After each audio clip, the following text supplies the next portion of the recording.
Coba bayangin deh, cuman dalam sekejap mata, ratusan juta dolar lenyap begitu aja dari pasar kripto. Gimana ceritanya sebuah pertemuan politik di belahan dunia lain bisa memicu likuidasi massal yang seheboh ini? Oke, mari kita bongkar sama-sama. Yap, bener banget. Bitcoin ambruk lagi. Dan ini bukan sekedar koreksi pasar yang biasa-biasa aja loh. Ini tuh guncangan dahsyat yang getarannya terasa di seluruh ekosistem kripto. Nah, coba lihat angka ini. Pada hari Senin malam, tanggal 3 November, nilai Bitcoin itu terjun bebas hampir 4%. Dan ini kejadiannya cuma dalam 24 jam. Di dunia kripto yang serba cepat, penurunan setajam ini, secepat ini, wah, itu udah kayak sirina tanda bahaya. Tapi penurunan harga tadi itu baru pemanasannya. Penurunan itu memicu efek domino yang benar-benar gila, melenyapkan 619,6 juta dolar Amerika Serikat dari pasar cuma dalam 1 jam. Uang sebanyak itu bukan hilang karena dijual, tapi karena dilikuidasi secara paksa. Jadi, apa sih yang sebenarnya terjadi di sini? Gimana ceritanya penurunan harga beberapa persen aja bisa bikin uang sebanyak itu lenyap? Yuk, kita lihat data di balik kepanikan massal ini. Jadi gini, tepatnya hari Senin, 3 November itu, harga Bitcoin sempat menyentuh level 105.000 dolar, tapi kemudian anjlok hampir 4%. Penurunan ini bukan fluktuasi harian biasa. Ini adalah alarm kebakaran yang bunyinya nyaring banget, menandakan ada kepanikan besar di antara para investor.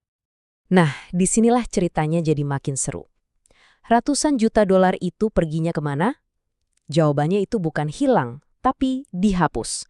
Uang itu adalah nilai dari posisi-posisi taruhan yang ditutup secara paksa.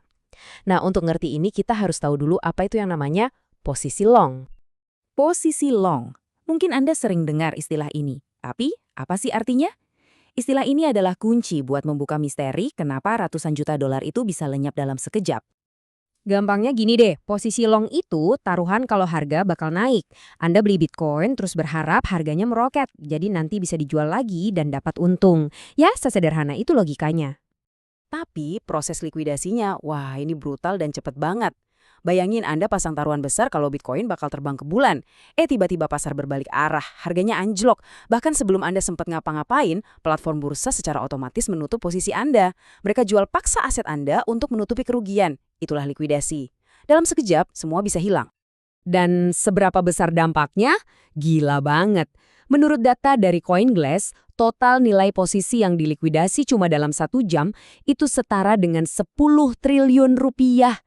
Coba dibayangin, 10 triliun rupiah terhapus dari pasar cuma dalam 60 menit. Terus pemicunya apa? Apa yang bisa bikin pasar panik separah ini dalam waktu sesingkat itu?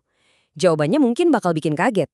Ini bukan karena data ekonomi, bukan karena ada peretasan, tapi karena sebuah pertemuan politik tingkat tinggi. Pemicunya adalah pertemuan antara Presiden Amerika Serikat Donald Trump dan Presiden China Xi Jinping.